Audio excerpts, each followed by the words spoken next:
guys, welcome to Autobuser. Dan di video kali ini kita akan mereview mobil yang sangat spesial, yaitu Honda Prelude.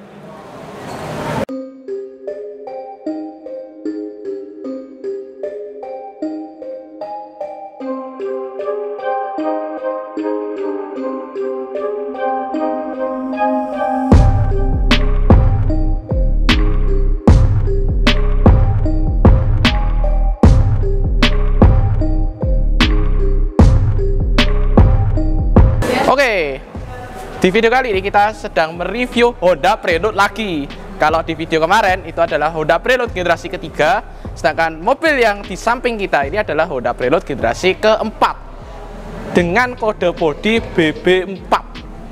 Oke, mobil yang di samping kita ini adalah Honda Prelude generasi keempat tipe SI yang diproduksi tahun 96. Oke, sedikit sejarah mengenai Honda Prelude generasi keempat ini. Pertama kali di launching di Jepang pada tanggal 19 September tahun 1991 dan di Eropa diluncurkan pada tahun 1992. Oke, mari kita bahas mobil Honda Prelude generasi keempat ini. Mobilnya di samping kita ini adalah mobil Honda Prelude tipe SI. Sedangkan Honda Prelude sendiri itu terbagi oleh beberapa varian, ada yang SI, ada yang standar, ada yang injection biasa. Kalau yang tipe SI ini mempunyai sedikit body kit yang lebih manis dibandingkan tipe non SI. Lalu untuk body udah custom ya, karena untuk mobil yang kita review kali ini adalah mobil yang sudah di full restorasi dan sudah beberapa perintilan-perintilannya sudah dimodifikasi. Untuk headlampnya sendiri ini sudah menggunakan tipe one piece. Untuk lampu kotanya di samping kiri sini, lalu headlampnya ini sudah menggunakan Mica multi reflektor, tapi yang di lampunya sudah diganti dengan LED. Lalu untuk lampu jauhnya terpisah, ada di sebelah sini. Lalu untuk bagian bawah di sini, yang ketutupan plat nomor ini, di baliknya plat nomor ini merupakan lampu sein. Modelnya mirip-mirip seperti Honda Accord Maestro, cuma ini adalah versi lebih sportnya dari Honda Accord Maestro. Lalu di bawah ada tambahan body kit yang sepertinya khas dari Mugen ataupun dari Mugello. Lalu kita pindah ke bagian sebelahnya, lampu ini ada seperti lubangan angin tambahan karena grillnya tidak ada.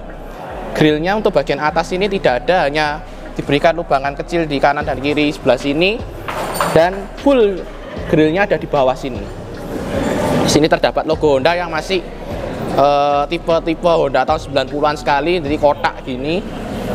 Dan untuk bagian-bagian lainnya di sini sepertinya masih standar semua ya.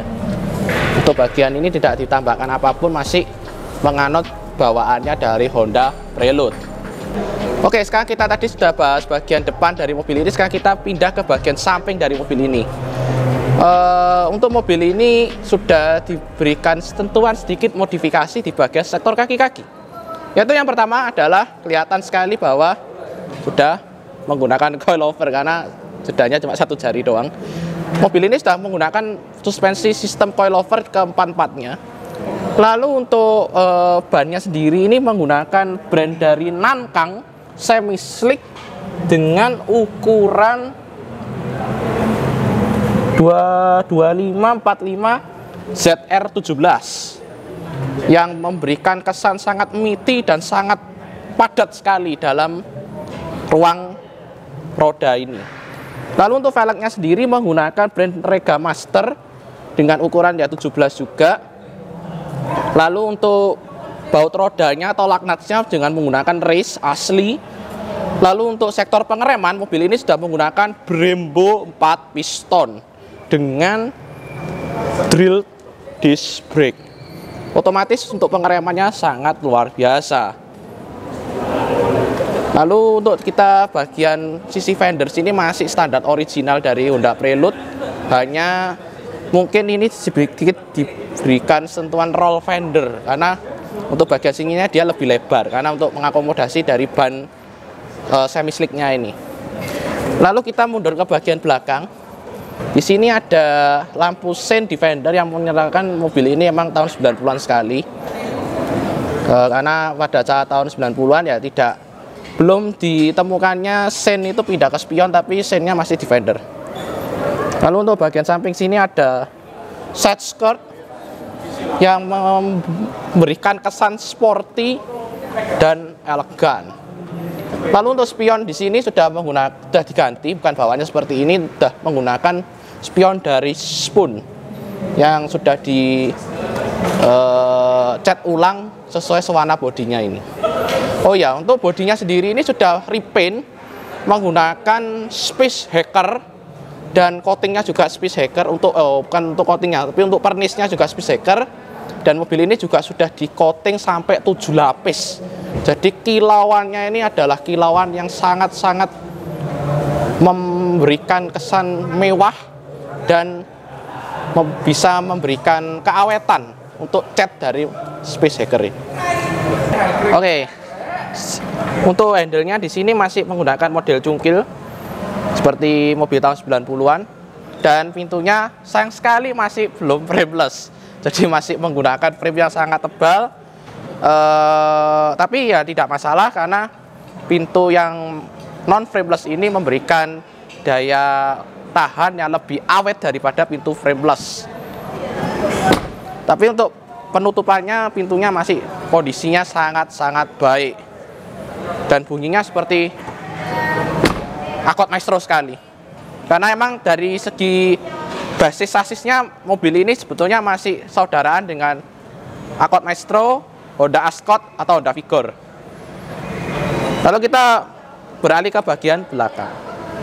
Kita beralih ke bagian roda belakang. Untuk mobil ini sama menggunakan merek Nankang juga, semi slick, tapi ukurannya beda. Di sini ukurannya 255/40/17 yang menandakan sedikit lebih lebar daripada ban depannya. Entah kenapa ownernya memberikan ban belakang lebih lebar, padahal mobil ini menggunakan sistem penggerak depan. Untuk velgnya sama menggunakan Regan Master, baut rodanya menggunakan race.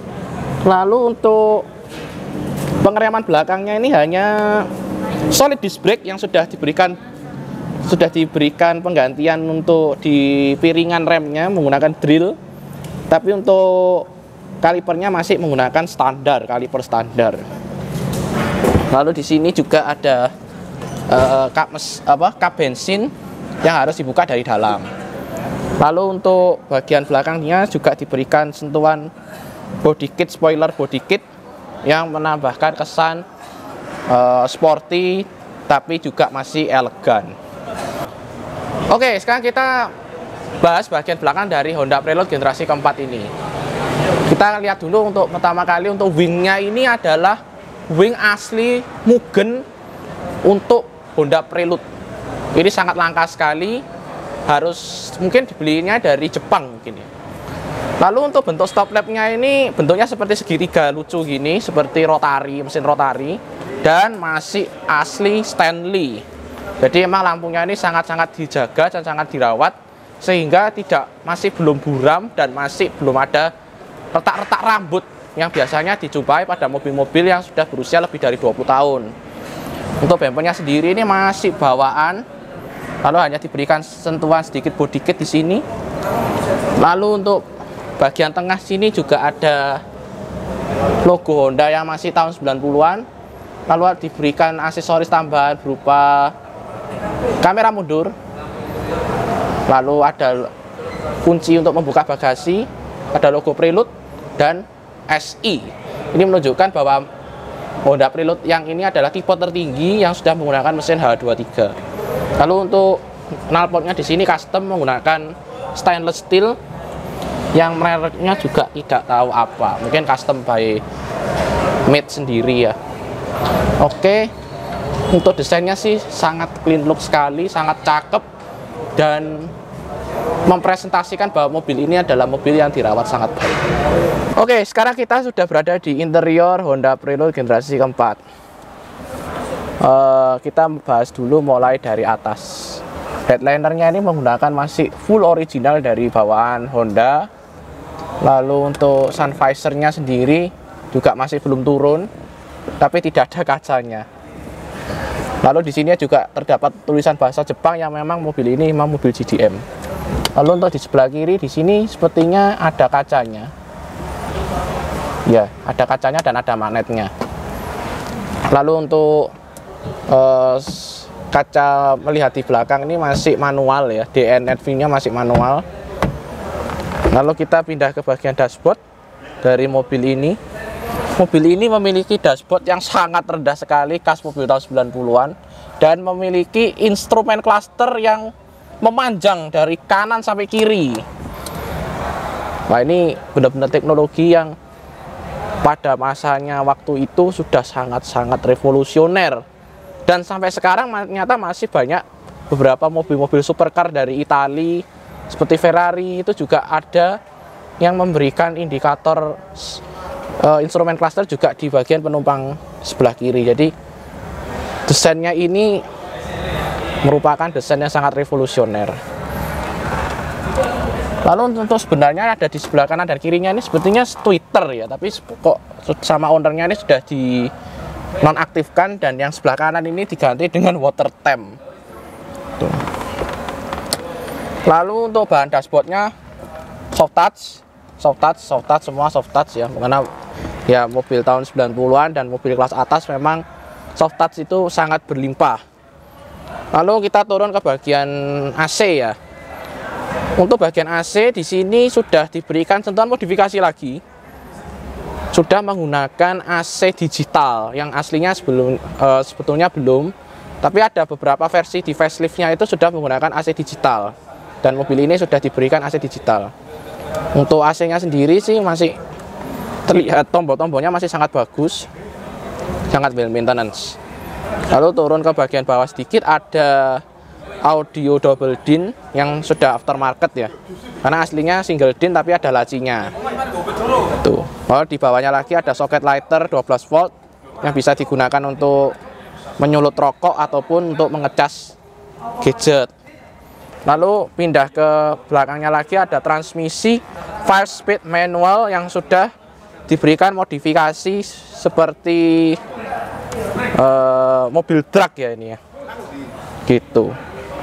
Untuk transmisinya di sini by K-Tunes, dan untuk shift knob-nya by Mugen. Lalu untuk beralih ke bagian selanjutnya ada tombol hazard di sini. Nah, ini tombol hazard.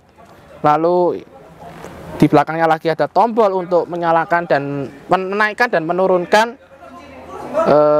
antena belakang yang masih berfungsi dengan baik.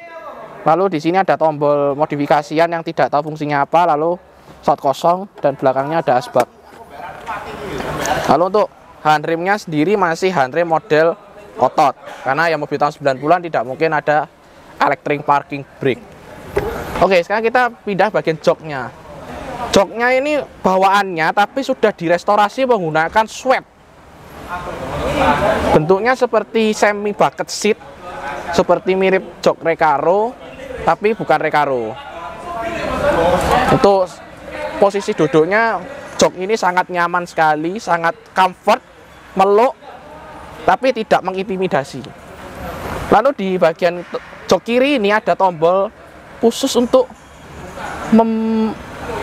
mendorong sandarannya ini ke depan, untuk memudahkan mengakses dari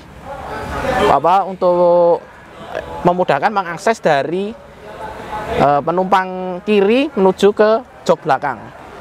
Nah, untuk jok belakang sendiri ini sudah dilapis dengan sweat juga, tapi tidak bisa diduduki oleh orang dewasa. Bisanya hanya untuk dudukan anak balita atau sampai SD lah. Tuh. Tapi sudah diberikan seat belt, tidak ada headrest, dan tidak ada armrest. Segitu aja. Lalu untuk lampunya di sini ada lampu LED yang sedikit bermasalah. Oke. Sekarang kita bahas di door trim dari pintunya ini. Karena mobil ini mobil sport dua pintu, mobil coupe ya. Jadi pintunya sangat lebar sekali. Lalu di pintunya ini ada lubangan AC. Jadi AC-nya bukan di dashboard tapi AC-nya ada di pintu. Lalu untuk power window-nya ada di sini. Ini power window kiri dan kanan. Dan yang kanan sudah auto, all auto ya. Up and down sudah auto. Lalu di sini untuk central lock. Untuk lock di sini juga untuk central lock-nya, tapi hanya untuk di bagian drivernya saja. KPI ini untuk kedua pintu. Lalu di bawahnya sendiri di sini ada tombol electric mirror, tapi sepertinya sudah tidak berfungsi lagi karena sudah menggunakan spion spoon. Tapi kalau bawaannya dari Honda Prelude ini sudah electric retract dan electric mirror. Lalu di belakangnya sendiri ini ada pegangan tangan dan bahannya semuanya full soft touch di mana-mana. Dan di bawahnya sini juga ada speaker juga. Berarti seharusnya di sini di belakang ada 2 speaker, di pintu ada 2 speaker, dan di dashboard ini ada 2 speaker Twitter. Tapi karena Twitternya sepertinya sudah dinonaktifkan, berarti ya juga menggunakan speaker yang ada di pintu dan ada di belakang. Sekarang karena kita sudah mendapatkan kuncinya, mari kita bahas kuncinya. Kuncinya sederhana sekali. Kuncinya seperti mobil tahun 90-an, hanya kunci batang seperti ini. Tidak ada remote-nya tambahan aftermarket. Sekarang kita coba menstart mobil ini.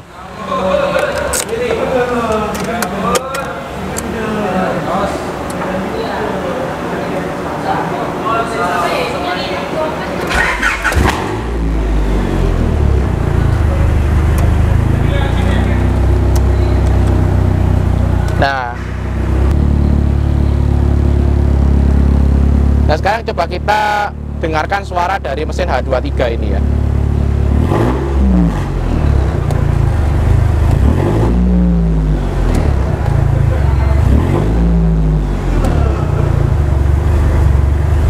Suaranya sangat enak sekali, khas mesin H series, dan sudah menggunakan sistem knalpot full system, dan belakangnya sudah menggunakan knalpot yang diameter besar dengan menggunakan bahan stainless steel. Untuk instrumen clusternya di sini sudah odometernya sudah digital. Lalu untuk ininya RPM dan speedometernya ini seharusnya Optitron ya ini, cuma layarnya kok mati. Kalau di sini ada penunjuk untuk pintu terbuka, terus ada cek engine, baterai aki, seatbelt, lampu rem, dan masih banyak lainnya. Dan tidak nyala. Lalu kita sudah cukup, coba kita matikan lagi. Ya. Mungkin sedikit ada perlu sentuhan di bagian instrumen clusternya ini karena ada beberapa lampu yang tidak menyala. Oke, sekian begitu dulu untuk posisi pengemudi sekarang. Karena mobil sport kita harus bahas posisi pengemudi. Posisi pengemudinya bisa tilt di steering tapi belum teleskopik. Nah, untuk posisi berkendaranya sendiri ini sangat sporty sekali, sangat rendah. Jadi center of gravity-nya sangat baik. Lalu kita ini kayak duduk ingin mau ke sirkuit rasanya. Apalagi setirnya di sini sudah menggunakan setir dari OMP original yang lebih kecil ukurannya, sehingga kita rasanya yakin untuk ingin balap menggunakan mobil ini. Lalu di belakangnya sendiri di sini ada tombol tuas untuk wiper di sini dan untuk lampu sen dan lampu kota. Ya, itu aja. Lalu di tengahnya sendiri juga ada masih untuk tombol puter-puteran untuk wiper belakang, karena mobil ini juga dilengkapi dengan defogger belakang dan wiper belakang gitu. Dan beberapa panel yang sudah dimodifikasi di sini ada voltmeter, lalu di sini ada water temp, dan di sini ada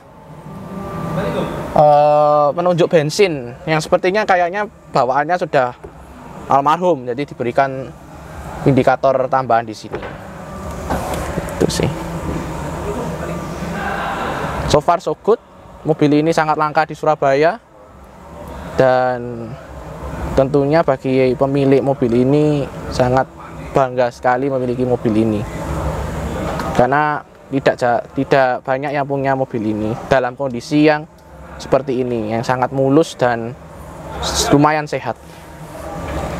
Untuk sektor mesin dari Honda Prelude generasi keempat ini dibekali oleh mesin H23 yang berkapasitas 2300 cc 4 silinder yang menghasilkan tenaga 160 PS di RPM 5800 dan torsi 212 Nm di RPM 5300. Untuk beberapa tipe lainnya, untuk Honda Prelude ini ada yang menggunakan mesin S2AC dengan berkodekan F22, dengan untuk yang DWC menggunakan kode H23, dan juga ada yang untuk tipe non-SI menggunakan kode mesin H22. Untuk mobil yang kita review ini sudah tidak standar lagi, sudah diberikan sentuhan strut bar pada mesin dan radiator triple, dan sudah menggunakan open filter, kabel busi racing, dan juga menggunakan tutup oli dari Mugen. Oke, sekarang kita sudah berada di bagian akhir dari video ini. Kesimpulan untuk mobil ini yaitu mobil ini sangat-sangat langka, sangat-sangat desainnya sangat timeless, sangat cantik. Apalagi untuk unit yang kita review ini juga sudah dalam restorasi yang sangat-sangat mumpuni. Bagi kalian yang ingin memiliki sedan 2 pintu yang langka, mungkin mobil Prelude generasi keempat ini bisa dijadikan pilihan. Selain mesinnya yang sudah powerful, sudah menggunakan H23 DWC VTEC, dan mobil ini tentunya masih bisa dibawa daily maupun sirkuit. Dan just for information, mobil ini juga lagi dalam kondisi dijual. Bagi kalian yang berminat, bisa hubungi kontak admin Auto Booster di bawah ini untuk mendapatkan informasi perihal harga dan spesifikasi yang dibawakan oleh mobil ini. Oke, thank you for watching this video. Jangan lupa like, jangan lupa subscribe, and see you next time.